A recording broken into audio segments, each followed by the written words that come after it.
So what's up guys? Welcome back sa my YouTube channel. It's me again, Hero the Elder. And kung bago ka pa lang sa aking videos, huwag mong kalimutang mag-click ng subscribe button at i-hit mo na rin ang notification bell para laging updated sa mga bago kong videos na i-upload. So, ang itatopic natin for today's ay kung bakit nga ba si Hero ay naging vlogger na or nagva-vlog. So, paano nga ba ako nag-start? So, sasabihin ko sa inyo ang aking history sa pag-vlogging. Kasi nga, nag-start ako noong 2019 pa. So, gusto kong mag-vlog talaga kasi nga, nakikita ko din na para anong tawag dito, para lumilivel up ang aking communication skills, na hindi ako mahiyain sa harap ng mga tao kasi nga, since high school, naging college ako, sobra ko pong talagang mahiyain. Sabi ko, what more na lang kung magiging isa na akong, hindi natin alam balang araw kung ano ang plan ni God para sa akin, diba? So, parang sa ngayon pa lang, pinapractice ko na ang sarili ko. Charot! So, ganito ho kasi yan. Nung nag-college kasi ako, doon ko nag-start na, bakit hindi ako gumagawa ng YouTube channel? College pa ako gustong gumawa, pero hindi ko alam paano. So, habang nag-aral ako, sabi ko, gusto ko talaga maging isang YouTuber, maging content creator, ganun. Kasi nga, pag may mga output kami na ginagawa sa school, uso na yung mag-picture.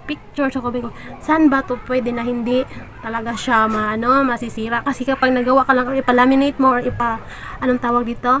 Parang basta yung, parang gawin mo siyang album. So, ilang years lang, nasisira na siya agad, diba?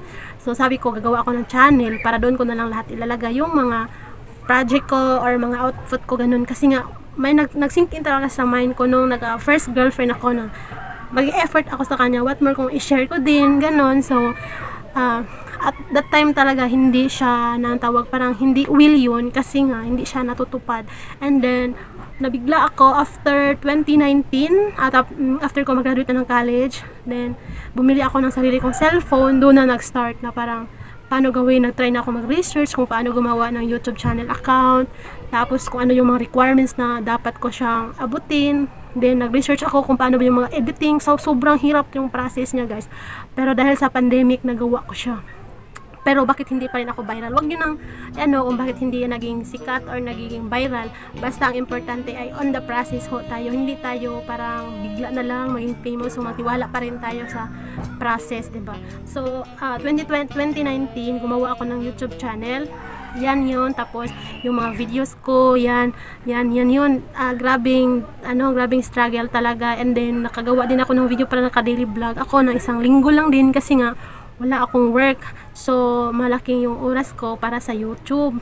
Doon talaga siya nag-start. And then, na-reach ko 2022, na-reach ko. 2024 na tayo ngayon. So, ilang years na, almost 5 years na rin bago ko na-reach kung anong gusto kong mangyari, diba? So, yun, totoo talaga yung sabi nila na kapag gusto mo, may paraan. Kapag ayaw mo, maraming dahilan. So, guys, kung gusto mong mag-vlog or gusto mo talagang mag-start sa YouTube channel, gumawa ka ng sarili mong account. Huwag kang magmamadali kasi kapag magmamadali ka, guys, promise, tatama rin ka kasi nga araw-araw mo siyang gagawin for almost ilang years. Tapos darating din yung time na babagsak yan kasi walang manonood. Then, ang hirap niya kasi nga, tawag dito, kailangan i-reach mo yung 1,000 subscribers and 4,000 watch hours. So, paano mo ba i-hit yung 4,000 watch hours sa loob lang ng isang taon? So, kung yung 4,000 watch hours, i-divide mo yan siya sa 12 months, and then after sa 12 months, i-divide mo din yung daily kung ilan yung hours na dapat mo. Siguro nasa mga sa mga 12 hours a day. Every day 12 hours. So, kaya mo yan. Diba, sobrang hirap talaga, guys. Kaya nga, sobrang lucky ko kasi nga, na-reach ko rin siya. Hindi lang talaga siya sa akin, kundi mag-research ka din kung paano nila na-reach yun. So, kung kaya ng iba, kaya mo rin. Kung kaya ko, syempre, kaya nyo rin. Kasi ako nga, wala akong alam dito. As in, wala akong hindi ako computer literate kung sasabihin. Basic lang talaga yung alam ko, guys. So, ang nakakatulong lang sa akin dito is research. Huwag kang mag-worry about sa editing. Huwag kang mag-worry kasi nga, matutunan mo yan. Kahit yung mga basic editing lang, matutunan mo. So, ang paggawa pala ng YouTube, anong tawag dito, paggawa ng mga subscribers mo. So, mas malaki talaga yung chance kapag marami kang kakilala. Kasi yung makakilala mo ay i-share mo sa kanila na gumagawa ka ng YouTube channel, and then sabihan mo sila na mag-subscribe sila sa'yo, and then mag-subscribe sila, plus i-share nila yung videos mo. So, yung mga friend din nila mag-subscribe sa'yo, parang collect na ganun. So, ganun yung nangyayari sa akin. And pagdating naman talaga sa earning, sobra kang ang tawag, sobra kang tuwa. Basta yung lahat ng talagang pinaghirapan mo ay fade off lahat. Kasi nga, kumikita ka na kasi ang pag-YouTube ay isa din yung business talaga. So ngayon guys ay may, anong tawag to, may Facebook page na rin ako na ginagawa. Although pangalawang Facebook page ko na rin kasi nilit ko na lang. So ngayon, sa 2,000 followers pa lang siya ngayon. Pero okay lang kasi naniniwala na rin man ako na balang araw ay matutupad din yan lahat. So lahat ng mga ano natin, anong tawag dito, mangyayari ay matutupad pa sa trust the process. So ngayon guys ay dati na tawag na nangarap lang ako dati na magkaroon ako ng t-shirt, anong tawag dito na ibibenta ko or customize na t-shirt. Ngayon nagawa ko na, so sobrang blessed kasi nga anong tawag dito, hindi ka pinapabayaan. So ito na siya ngayon, napopromote na ako. Meron ako dito t-shirt, ayan siya, dalawang kulay, black at saka yung white. Ito yung white. So ayan yung white guys. So sobrang saya ko dahil dati kung gusto ko lang kasi talagang mangyari ay na lahat ng mga output ko or project ko sa school ay makikip ko, pero lahat yun hindi, will ni God, kasi nga nagawa ko ang channel na to after ko na mag-school ng college. So 2019 nag-work na ako, doon pa ako nag-start mag-YouTube. So yung nag-school ako, wala akong mga output na makikita nyo dito sa channel kasi nga nabuo ko ang channel ay after ko nang mag-graduate. So ayan na siya guys, sobrang saya ko kasi nga meron na akong t-shirt na sarili ko talaga. Ayan. And kung gusto nyong bumili, bumili. Mag-ano lang kayo sa akin, mag-PPM lang kayo kasi alam ko at naniniwala ko na hindi lang to hanggang dito. Sarot! Basta magtiwala ka lang sa sarili mo at lagi kang magdasal sa Panginoon. Walang imposible talaga guys. Maniwala kayo. Although ang dami talagang mangyayari sa buhay mo through up and down. Sabi nga, parang trials din siya sa'yo. So, ituloy mo lang kung ano ang mga gusto mong mangyari sa buhay mo. Walang sinong makakahadlang talaga sa'yo, promise. So kung ang daming haters, hayaan mo sila guys. So parang yan yung dahilan para mas umangat ka. Huwag kang magpapahila sa kanila sa baba. Kung example, hinihila kanila pababa, maging humble ka lang. Ipag-pray mo sila, ganoon. Wag mong hayaan na ida-down nila ikaw. Wag ida-down kanila.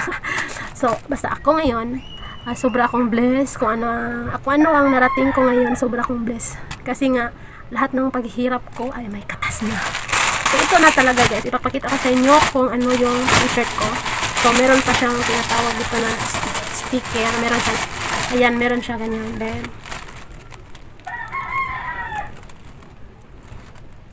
ayan guys siya guys, malaki to siya guys, hindi ka mag-ano sa kanya kasi sakto-sakto yan sa'yo. So sobrang laki at sobrang pasasalamat ko talaga dahil natupad ko na ang aking matagal ng gusto, walang iba kundi ang magba-vlog. So dahil vlogger na tayo ngayon, so i-accept ko na talaga. Kasi dati sabi, hoy vlogger yan si Hero. Sabi ko, hindi ako vlogger, gumagawa lang ako ng videos. Pero dahil daw monetize na tayo, so pwede na tayo maging vlogger. Pwede pala ganun.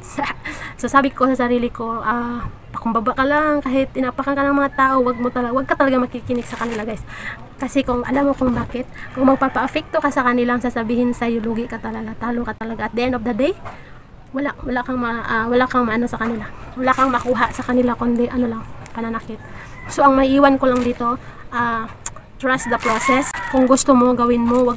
Wag mo silang, wag kang magpapahadlang ng ibang tao. Kung talagang gusto mong gawin at alam mo naman ay kakabuti yun sa'yo, gagawin mo. So, ang masasabi ko lang talaga sa mga taong hindi naniniwala na matupad ko to, kasi nga bobo ako, or alam ko sa sarili ko na kaya ko to. Ilaban ko ang bandera kasi unang-una pa lang talaga guys, ay may mga tao na talagang hindi naniniwala. Pero alam mo ba kung saan ako kumakapit? Siyempre sa mga tao naniniwala at siyempre sa sarili ko at sa Panginoon kasi siya lang ang may alam at siya lang din ang makakapag-ano sa ating lahat. Walang sino man ang makakapigil talaga. Kung gusto mo talaga guys. So for now, ang masasabi ko lang ay thank you so much dahil binigay sa akin at hindi pinagkait sa akin ng isang pagiging content creator at meron na akong t-shirt na binibenta ngayon. Oo.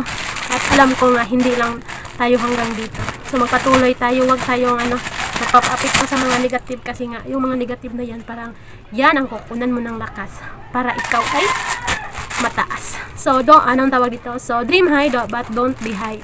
Lagi ka lang magpakumbaba at huwag kang magpataas ng ibang tao.